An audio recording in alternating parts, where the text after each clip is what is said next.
Allez les gars, ça faisait un petit moment que je n'avais pas fait une vidéo d'analyse Bitcoin, etc. Là, ça devient un petit peu plus intéressant. On a la faillite donc qui a remis un petit peu de grain à moudre. Ce qui va nous intéresser, c'est tout simplement ce qui va se passer maintenant. Donc, globalement, ce qu'on s'était dit les dernières fois, c'est OK, on joue le rebond au prorata avec, je sais plus, j'avais dit 23 000, 25 000, et si on passe les 25 000, on peut certainement s'ouvrir les 27 à 30, pourquoi pas. Mais ce dont on s'était parlé également, c'est il ne faut pas partir en mode to the moon, etc. Je pense que ce ne sera pas un long fleuve tranquille et on ne peut pas encore, il est trop tôt encore pour parler d'une relance de la tendance haussière de moyen long terme. Hein. On est essentiellement donc sur une phase de rebond de court terme et de neutralisation éventuellement moyen terme. Donc, c'est ce qu'on a validé globalement parce qu'on a bloqué sur les 25 000 $. On est venu consolider et au lieu de relancer sur les supports, comme l'ont fait pas mal de valeurs Nasdaq et comme le Bitcoin dorénavant est très typé, alors c'est ça qui est génial avec le Bitcoin actuellement, c'est que si vous voulez, on a voulu donc décentralisation, etc. Mais au final, ceux qui font le marché maintenant, c'est essentiellement des institutionnels, des hedge funds, de l'algo. Donc en fait, on est sur quelque chose de très centralisé d'un point de vue trading. Ce qui est bien dans certains côtés parce qu'on a quand même un très bon respect des niveaux techniques, mais d'un autre côté, on a quasiment une réplication par rapport au mode risk-on, risk-off que l'on retrouve sur les valeurs du Nasdaq et les valeurs technologiques au sens large. Donc on est très tributaire globalement du flot d'argent et on est très tributaire également donc des taux, etc. Donc finalement, c'est comme si toutes les cryptos, plus ou moins, alors elles ont leurs individualités fondamentales, bien entendu, mais plus ou moins on peut les mettre dans le même panier qu'un paquet d'autres actions plus tournées croissance spéculative et compagnie. Donc on va retrouver ça globalement. Donc là, pour moi, on a fait un très bon rebond. On bloque ici sur les 25 000 $. Ça ne change rien, on reste dans une tendance baissière de fond sur le Bitcoin. Donc maintenant, ce qu'il faut voir, c'est est-ce qu'on reste dans une neutralisation de moyen terme, et cette neutralisation de moyen terme, on s'en était parlé, pour moi, c'est la zone des 20 000 à 19 000 $ qu'il faudra conserver. Donc, à ce stade-là, on est un petit peu dans le no man's land, c'est-à-dire que vous pouvez faire du rebond technique, mais tant que ce rebond technique éventuellement n'arrive pas à remonter, je dirais au-dessus des 23 000, 24 000 $ pour arrondir, on ne se remet pas en embuscade de pouvoir breaker cette éventuelle épaule, tête, épaule inversée, si vous voulez tirer par les cheveux une figure spéciale. De toute façon, peu importe la figure que l'on y voit, que ce soit une tasse avec éventuellement la anse qui serait en train d'être dessinée maintenant, dans les deux cas, dans toutes les figures que l'on peut voir, il faut la cassure de toute façon de cette zone des 25 000 $ avant de pouvoir se dire ok, on a un signal à jouer de manière plus moyen terme. Et à ce moment-là, on s'ouvrira à la voie des 27 000 et 30 000 $. Mais tant qu'on n'a pas ça, et tant qu'on ne se remet pas en embuscade de ça, c'est-à-dire au minimum en remontant au-dessus des 24 000 $, eh ben, on est dans une espèce de ventre mou. Et ce ventre mou, il peut durer, donc entre 24 000 $ et 19 000 $, ça peut durer sans pour autant nous donner un signal ou une indication quelconque. Donc là, ce qui va nous intéresser, c'est si jamais donc ces prochains jours, on continue et on lâche, je dirais, cette zone des 21 000 $, on irait rechercher la zone entre les 20 000 $ et les 19 000 $. Et là, évidemment, il faudrait tenir. Tant qu'on va tenir, eh ben, on reste dans une neutralisation et dans la construction de la consolidation de moyen terme, et donc dans cette neutralisation. Ce dont on avait parlé, hein, quand on avait dit ok, on a le rebond, etc., j'avais dit ce qui sera important avant de passer à l'étape retournement de la tendance à long terme, et donc avant de griller cette étape-là, c'est la partie construction. Dans la partie construction, on est en train d'y rentrer maintenant. Et toute la question sera, est-ce qu'on sortira par le haut de cette construction, ou on en sortira par le bas? Si on en sort par le bas, je vous fais pas un dessin, on relance la tendance baissière, et à ce moment-là, on visera la zone qu'on visait, que tout le monde visait avant qu'il y ait ce gros rebond ici, c'est-à-dire la zone globalement aux alentours des 14K et plus y affinité. On verra, on aura l'occasion d'y revenir. Mais à ce stade-là, voilà. Donc on est dans une espèce de ventre mou où il n'y a pas, mis à part d'être trader très court terme et de jouer les mouvements, il n'y a pas grand-chose, si ce n'est attendre de voir quels sont les niveaux qui réagissent. 21 000 $, c'est un premier niveau. Si ça lâche, il faudra entrevoir les 20 000 à 19 000 $. Et là, ça sera important que ça lâche pas. Alors on peut aller chercher jusqu'au 18 400 hein, en mode mèche, etc. Bon, on aura l'occasion d'en reparler, je pense, d'ici là, j'aurai fait d'autres vidéos. Mais en gros, voilà, on rentre dans la construction de la congestion actuellement, dans une espèce de ventre mou, on va dire large, entre 19 000 et 24 000 $, donc c'est assez large, mais tant que vous ne sortez pas de ça, vous n'avez pas de décision. Donc casser les 24 000 $ pour se remettre en embuscade, de relancer justement la tendance haussière et de réattaquer quelque chose qui peut éventuellement entrevoir du retournement. A contrario, si on casse les 19 000 par le bas, c'est moche. Je ne pense pas qu'on cassera l'un ou l'autre d'un coup. Hein. Il y a une phase certainement de zigzag qui va se mettre en place. On aura l'occasion d'en reparler et on aura l'occasion d'entrevoir éventuellement des signaux qui pourront nous permettre de nous dire c'est bien, ça commence à être bien ou ça commence à être moins bien, en anticipant que voilà, ça sera un petit peu plus compliqué.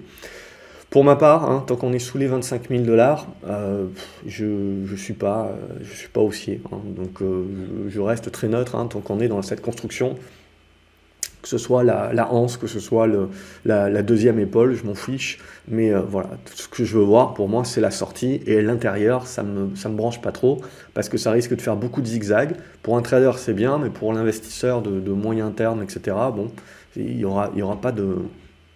Il n'y aura pas de signal, globalement. Ethereum, on va retrouver la même idée. Hein, c'est donc, on était sur résistance, on bloque sur résistance. Et donc maintenant, ce que l'on veut voir, c'est la construction. Donc on rentre là aussi dans une construction très large, même chose. Il faut au minimum dépasser les 1650 $ pour se remettre en embuscade du break des 1700. A contrario, il ne faut pas aller en dessous, je dirais, des 1350, 1400. Et donc au milieu, c'est un petit peu l'œil du cyclone pour un petit peu la phase de construction. Donc on attend, donc on est dans une phase d'attente où on est dans la congestion. Donc si ça casse par là-bas, évidemment je ne ferai pas un dessin, ça ne sera pas Jojo. Donc là, il faudra attendre. Donc on patiente. On patiente. Pour Eve et pour toutes les autres cryptos, bah, ça va être exactement la même chose. Sauf que pour pas mal de cryptos, on est déjà sur un niveau, je dirais, où il ne faut pas casser. Eve, on n'est pas très loin. Alors si je trace pas très droit, mais dans l'idée, en gros, ça va être cette zone des 67 $. Donc en gros, on rentre dans une espèce de ventre mou, là, où voilà, entre 67 et 85, vous avez 20 $ à peu près de trading range. Et tant que vous ne cassez pas l'une des deux bornes, on n'a pas de signal pour la suite. Algorand, là, c'est moche. Donc là, même pas, je laisse de côté. Avalanche aussi, c'est pas top, mais on est sur le niveau de soutien, de support, donc faut tenir. Assez important. Alors c'est pas mal ça, c'est intéressant parce qu'on arrive sur ces niveaux de soutien alors qu'on va avoir pas mal de stats. Hein. On va avoir le CPI la semaine prochaine, donc sur l'inflation, donc ce qui peut éventuellement être l'antichambre de se dire tiens quelle va être la décision de la Fed, parce que bah, typiquement dorénavant, hein, on le voit depuis que c'est les hedge funds qui pour moi gèrent le marché, les institutionnels, on le voit, on réagit au même type de stats que les valeurs de croissance réagissent pour leur valorisation, et donc c'est le surplus d'argent. Si on continue de resserrer monétairement, on voit que bah, il y a moins d'argent pour les actifs à risque, et in fine également pour les cryptos. C'est quand même assez intéressant, je trouve, et quelque part le comble, et ça serait presque humoristique, que justement de la base, ça soit de se détacher du système financier, et hop, là, le système financier, justement, avec les institutionnels, c'est réaccaparé le schmilblick, et dorénavant, ça réagit de la même manière qu'une valeur de croissance typique, donc avec des hausses et des baisses qui sont surtout fonction de la money supply, donc pas plus, pas moins. Donc voilà, la boucle est bouclée, comme dirait l'autre. Le BAT, je laisserai de côté actuellement, mais on va retrouver les mêmes idées, hein, donc on est en train de travailler au niveau de support, mais là ça m'intéresse pas trop de jouer aux devinettes et de dire oui c'est le support, ça va repartir.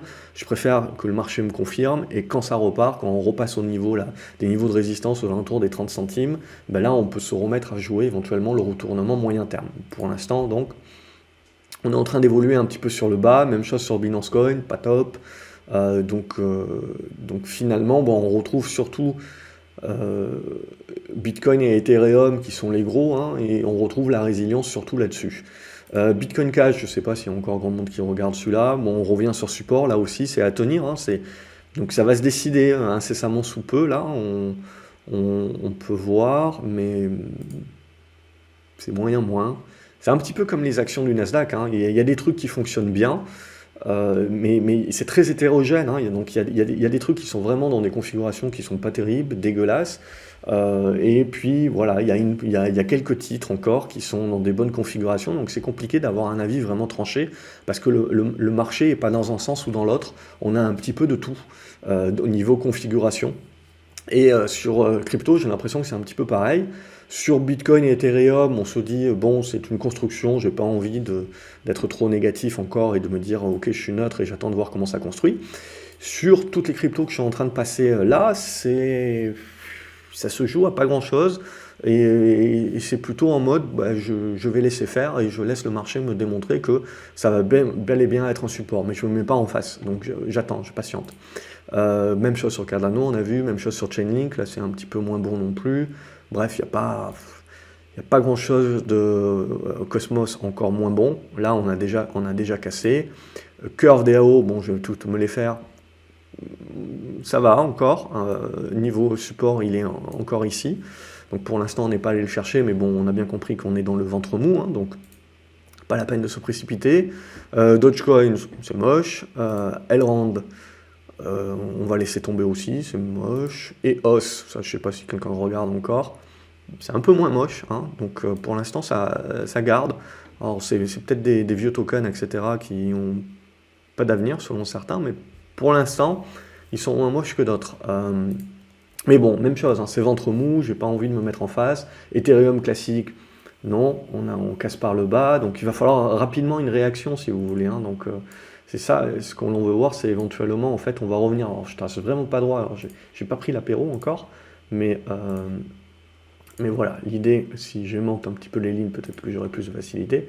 Donc l'idée après, voilà, c'est d'aller chercher ce niveau-là, des 17 $ pour arrondir, et là d'avoir une réaction en mode rebond technique, mais ça restera que du rebond technique, il y aura du boulot. Bon, on aura l'occasion de s'en reparler d'ici là. FTX token, c'est toujours là, donc difficile de dire grand-chose sur FTX token, il faudra casser l'oblique là, vous voyez.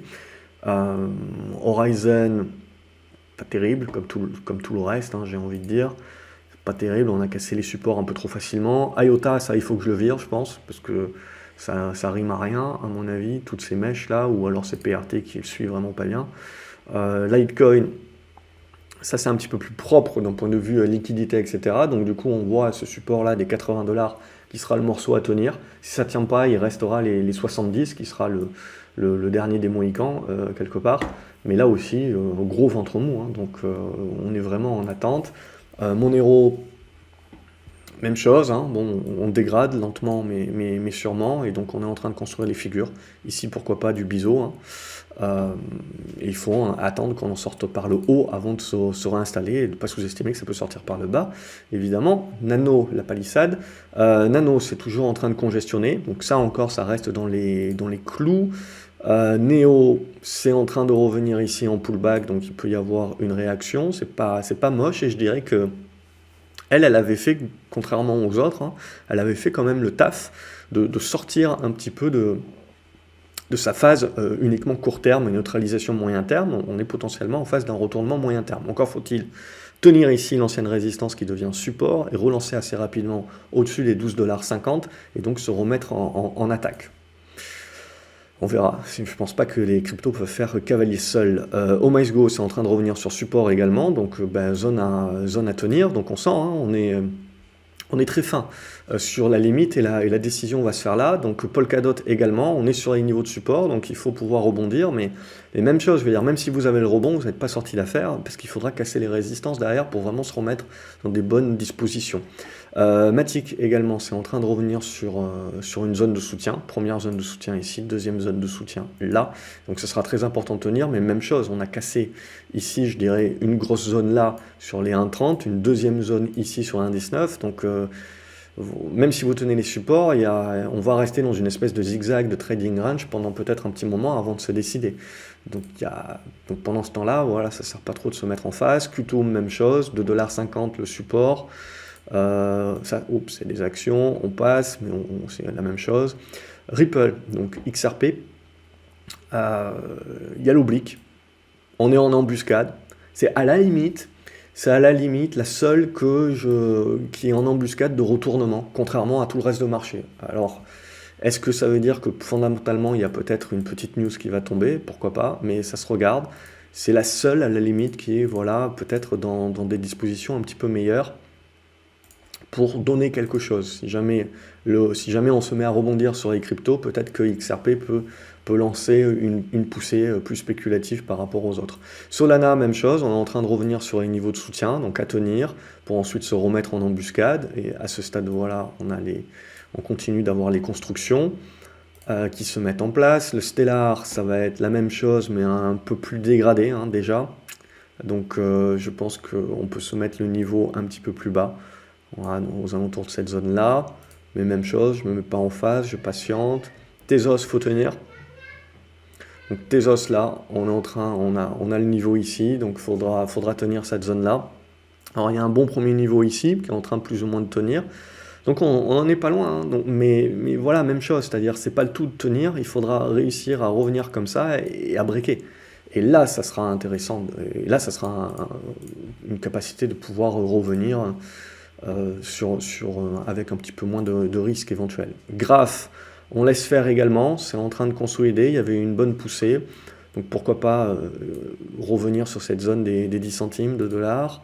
Même chose, Sandbox, plus dégradé, on voit, on a cassé ici le support, donc tant que vous vous remettez pas au-dessus des 70 centimes de dollars, voilà, il faut pas négliger qu'éventuellement, voilà, tout n'est pas cassé, hein, c'est pas fini, c'est pas de la reprise baissière encore, hein, on peut tenir les supports ici, réagir et reconstruire des choses intéressantes, mais il va falloir que ça se décide là, maintenant, sur les prochaines séances globalement, donc on sera fixé, hein, de toute manière, il faut se dire qu'on sera globalement fixé, je pense, d'ici 1 ou 2 semaines, sur déjà la tenue des supports et ensuite voir la force des rebonds. C'est ça surtout qui va nous en apprendre beaucoup.